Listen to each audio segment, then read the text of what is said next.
Hi guys, welcome back. Today I am going to finish my review of 2020, and then after this we're going to start looking into 2021.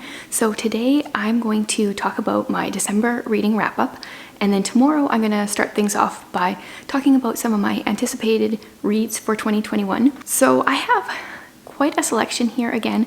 I've got a couple of DNFs. I have 4 2 stars, 3 2.5 stars, 2 3 stars. They're like all laid out in front of me here. 2 4 stars, and then one. These last few, I kind of feel like I'm not even 100% sure where I would put them. That is often like I struggle with star ratings because it kind of depends on the day, and some days I might rate something a 4 star, sometimes 4.5, and the next day maybe it's a 5. But currently I have 4 books on my 4.5 star pile and 2 books on my 5-star pile. But just know, like, I don't know, these aren't like set in stone. There is a little bit of variation. But I DNF'd 3 books this month, and these first 2 are pretty much the same. I feel like almost pretty much the exact same book. So this is The Witch of Willow Hall by Hester Fox and The Witch's Daughter by Paula Braxton. I got both of these books for the same reason. They were on the Instagram account of one of my favorite authors, Jamie Jo Wright. I thought I would give them a try since it seemed like either she was going to read them or she enjoyed them. I'm not even sure. I started both of them, didn't get very far, decided to quit. I don't even really want to tell you like synopsis because I don't even feel like I got far enough to know, but they're both like about true witches, and there's, I don't know, the writing style in neither of these was my cup of tea, and I just really didn't care to read them. They were like boring, and I don't know, I don't like real witches. I like where things are explained, like, you know, when you have a ghost, but like actually there's a reason for it. It's yeah, more realistic, I guess, which is funny because I actually do like fantasy. So I didn't get very far in either of these before I quit them. This was my second time trying to read this book, and I think I'm just going to declare this trilogy not for me. It is The Bear and the Nightingale. I tried to read this book I think 2 years ago. I got like maybe 30 pages, and I think this time I only got like 19 pages in. I have heard that this is a slow start. It's like a Russian folktale, kind of like retelling or something like that. Honestly, I don't even know what's going on. There's no particular reason I quit it. Like, there was nothing that bothered me other than it was just boring and I just really couldn't get into it. Both times, like, I started it and I ended up just picking up other books that kept my interest, and I just realized I just have no interest to read this one. So no, like, you know, huge reasons on why I DNF'd these 3 books, but I just didn't really care to read them. And sometimes I feel like you need to start a book before you realize that actually you don't even care to read the book. I feel like there's so many books that I want to read that I'm not willing to push myself through books that I'm just really not enjoying. Now for my stack of 2 stars, I'm calling them. This first one was recommended to me by Shalise from Sodbuster Living. She wanted to talk about it because this is a book that if you like say the main thing, like, it's a major spoiler. So I read it, and I don't know, it took me a long time to process. So this is Mr. Dickens and His Carol. I think I did a reading vlog on this, and when I ended it, I was kind of like, I didn't really like it. I probably, at that point, would have given it like 3 stars. But the more this book has sat with me, the more I've realized I really dislike it. So yeah, I'm giving it 2 stars, and I can't even tell you why. This is supposed to be the story of how possibly Charles Dickens got inspired to write A Christmas Carol. And like, all the things I can't tell you are the reasons why I don't like it. So yeah, I know some people have thought it was like okay, but I don't know anyone that has like loved it. And yeah, I just really didn't like it. Okay, I talked about this one in my disappointing books of 2020, and that is Echoes Among the Stones by Jamie Jo Wright. This is a dual timeline with a murder that happened back in history, and they're trying to solve it, you know, present day. And this book was very cliche Christian romantic suspense. There was a lot of emphasis put on this man and his curly waves or copper waves or auburn curls, and like, I don't know, it kept describing his hair so much. And the characters in this book just were so whiny and childish, and I didn't like any of them, and characters are huge for me. I really like Jamie Jo Wright as an author. I'm disappointed that I didn't like this book. I'm going to continue reading her stuff, but I didn't like this one. Then this one is actually one that I suspected I wouldn't like, and that is The Toll. I talked about this one also in my disappointing books of 2020. I don't have a whole lot to say about it. I just felt like he's just like pulling plot lines out of nowhere. I mean, there was a lot of threads from the previous two books to pull in, but I feel like we really got away from like the whole point of the trilogy with being the scythe, and I don't know, we just followed characters I didn't like. I didn't enjoy the book at all, and that's unfortunate because it was massive. Then in my last reading vlog, I talked about this one a bit. This is truly devious. This is a YA mystery book where a murder happened at a school back in the 1930s, and then present day we've got a student, Stevie Bell, who is a student at the school, and she's trying to solve that mystery.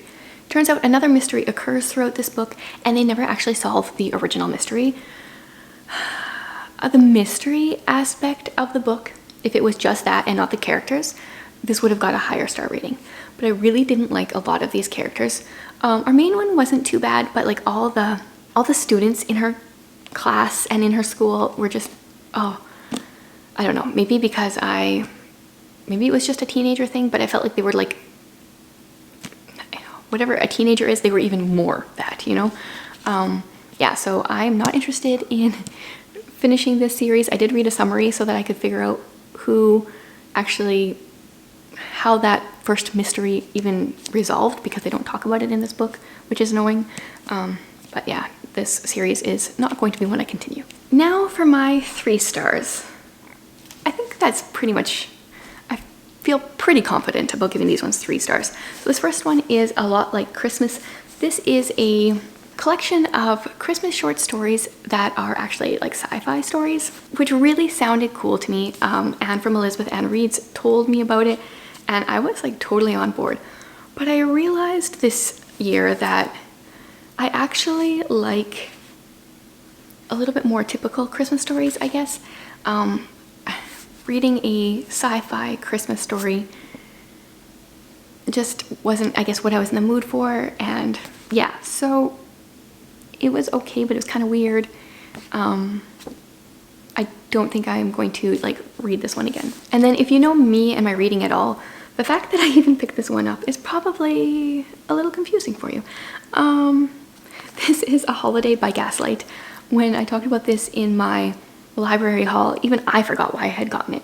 So the reason I had picked this one up is because Desi from Darling Desi really enjoyed this one. This was like one of her favorite reads of the year, I think, or something. And I want to do more reading of my favorite booktubers' favorite books, especially if they aren't ones I would normally gravitate to myself. So the premise of this, like right in the first chapter, we have a couple, so this is Victorian Christmas. So we have a couple who she's actually breaking up with him, and because he just like has no personality. And we find out he is actually has no personality because he read an etiquette book that told him all about courting and how you should pretty much just talk about the weather and all that. And so that like sounded funny to me. But the rest, after the first chapter, things are pretty typical. I did like our main character. She was maybe not the typical Victorian woman, but yeah, I don't know. Definitely not something I would normally pick up. I liked it because it was only 160-ish pages. That definitely helped.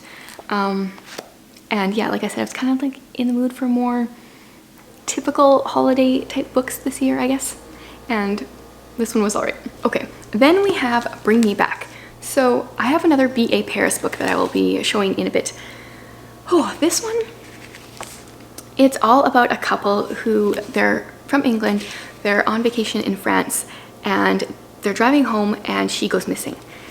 And the first chapter starts out really well. Like it tells you what happened that evening she went missing, and then like the last sentence of the chapter was, that was the statement I gave to the police sitting in the police station somewhere off the A1 in France. It was the truth, but not quite the whole truth. So I was like instantly gripped, and kind of, I don't know, halfway through the book we actually find out what the real truth is. So that was kind of weird to me because I thought that was kind of the point of the book. But then other things start happening. The woman that disappeared is potentially back after 12 years of being missing. And I don't know, I had like a lot of ups and downs in this book. It was interesting, and then it kind of like got boring for a long time. Then it was interesting, and then I really hated the ending. And because it's a thriller, I can't tell you much else, but I really disliked the ending. I definitely didn't see some of the twists coming though. I appreciate that. That's why it's, you know, up to 2.5 stars, but yeah, that ending, not my favorite. Okay, on to 3 stars. So these are like mediocre, might read again, but probably not. So the first one is The Liar. This is a mystery book, and I didn't realize until I was done, when someone asked if I had read the other books in the series, I didn't realize this wasn't the first book in the series. So that does explain a few things where I felt a little out of the loop, but overall I didn't really notice that I was jumping in the middle of a series. So in this book we follow is he a lawyer? I read this right at the beginning of the month. I think we follow a lawyer who goes to an old friend's house because he's been called in. The friend's daughter is missing, and he is pretty much being accused of this crime of killing her, I guess, and stuff goes down. There was a lot going on. I really did like quite a bit about it, but there were some things that just fell short. The mystery aspect was really interesting. I didn't see the twist coming. I appreciated that.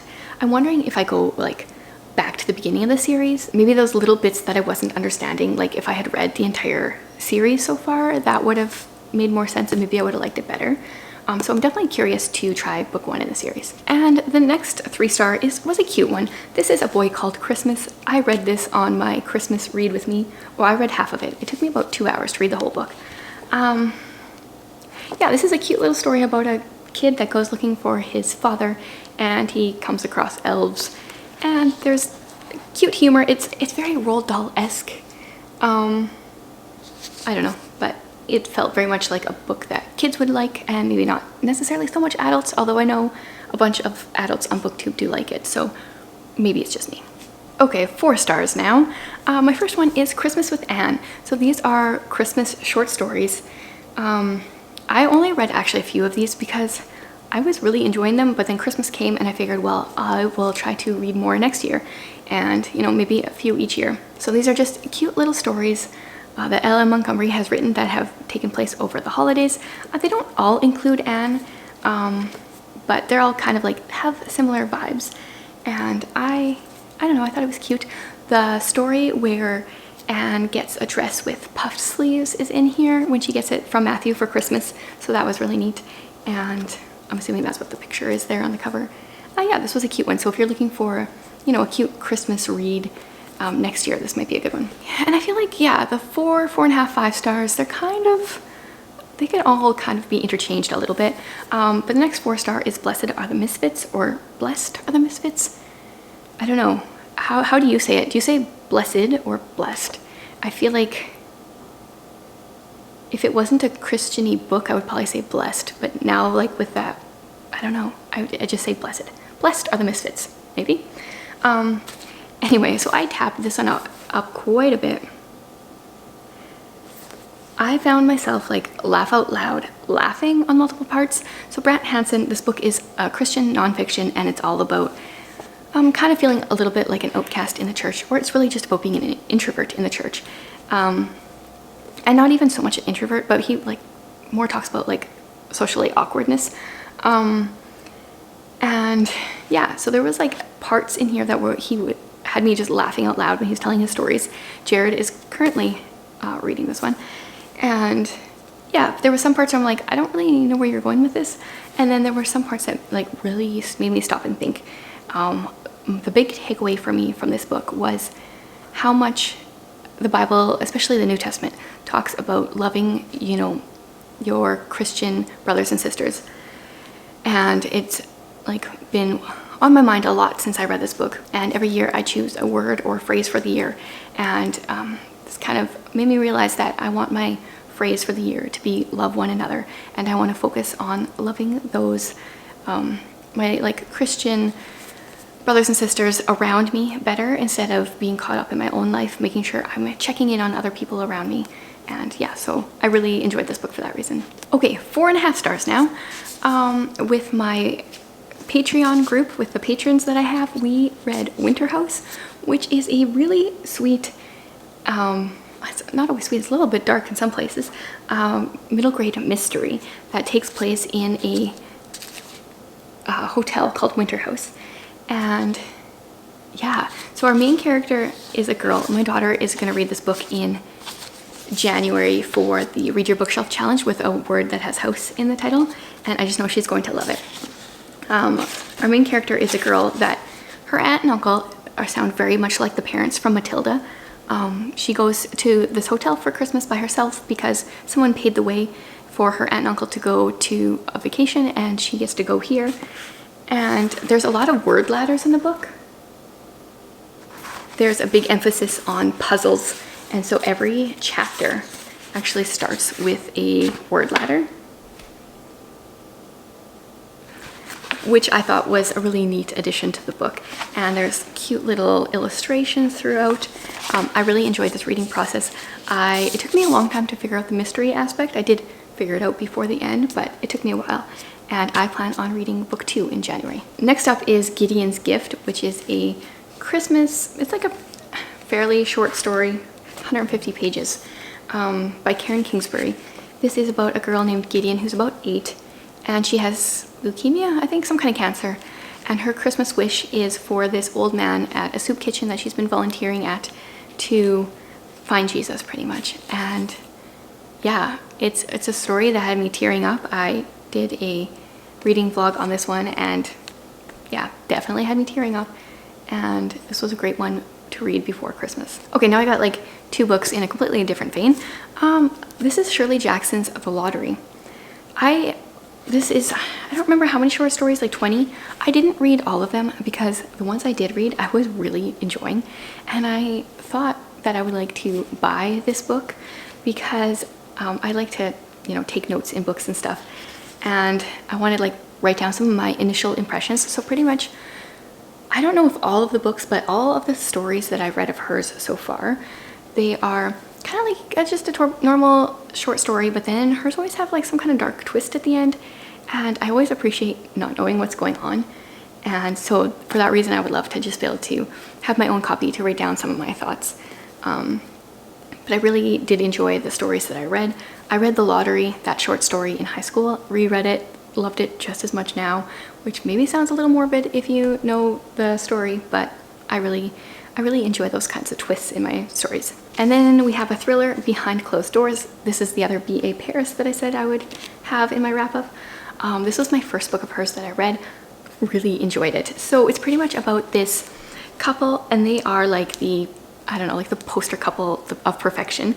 But there's a few things that are like a little weird. So our couple is Jack and Grace, and Grace like never goes out for coffee with anyone. She it talks about it here. It says, others might wonder why Grace never answers the phone, why she can never meet for coffee, or even though she doesn't work, how she can cook such elaborate meals but remain so slim, or why she never seems to take anything with her when she leaves the house, not even a pen, or why there are such high security metal shutters all around the downstairs windows. And yeah, I don't know, this book was really enjoyable. I read it so quickly. Yeah, I feel bad calling a thriller enjoyable. It wasn't like super happy fun times, but there was a lot of twists and kept me guessing, and I really like that in my stories, like I just said. Okay, and then I'm putting down 2 of these books as 5 stars. This first one, maybe 4.5. So this is Pictures of Hollis Woods. This is a middle grade story about a girl in foster care, which like just gets to my heart here. So she was in a different foster home. It kind of like alludes to this previous placement that she had, but currently in the book she is with a older woman who is kind of like, I don't know if she's getting Alzheimer's. I don't even remember if there was like actually a diagnosis or something, but she's like slowly losing her mind. And Hollis is realizing that, you know, this woman needs her, and if social services finds out that she's losing her mind or her memory, they'll take Hollis away from her, and they'll put this lady in a home. And it's a really good story of growth. It definitely made me tear up. I really enjoyed it, and I can't believe this was only a Newbery Honor book. Like, what won the actual medal that year? Because this one was really good. I want to keep an eye out for it in thrift stores because I would love to own this one. And then my, like, for sure 5 stars, one of my new favorite Agatha Christie books is A Murder is Announced. This one, it starts out with a murder being put in the newspaper. The actual ad says a murder is announced and will take place on Friday, October 29th at Little Paddocks at 6:30 p.m. And because this is in a little small town, you know, people just make up excuses to come to this house at 6:30, and sure enough, a murder happens and the whole book is trying to solve it. I talked about this in my favorite books of 2020, and I think I should have seen the ending coming. I think I should have guessed it, but I didn't, and I love it for that. So yeah, really enjoyed this. So what I like to do is I give away one of my favorite books to my newsletter subscribers. So I am going to be giving away one of these books to my newsletter subscribers, which that email will probably go out on Monday. I have heard some people that have had some problems signing up, so I'm like currently right now in the process of switching over to a separate newsletter provider. So if you've had trouble signing up before, try again, follow the link below, and it should actually be a new form by now. And hopefully I got all the kinks worked out so that when I send out my newsletter on Monday, everyone should actually receive it and not just be weird like it has been. So yeah, these are definitely going to be the book options for that. And that is my wrap up of December. It was a wonderful reading year. I think I read 181 or 100, I think it was 181 books this year, or in 2020, which is a lot of books. I'm hoping to read a little less in 2021 because I got a few more things I want to do. But I would love to hear what were some of your favorite books from December, and maybe some of your least favorite as well. Thanks for watching, guys, and in my next video I will talk about some of the books I'm excited about for 2021.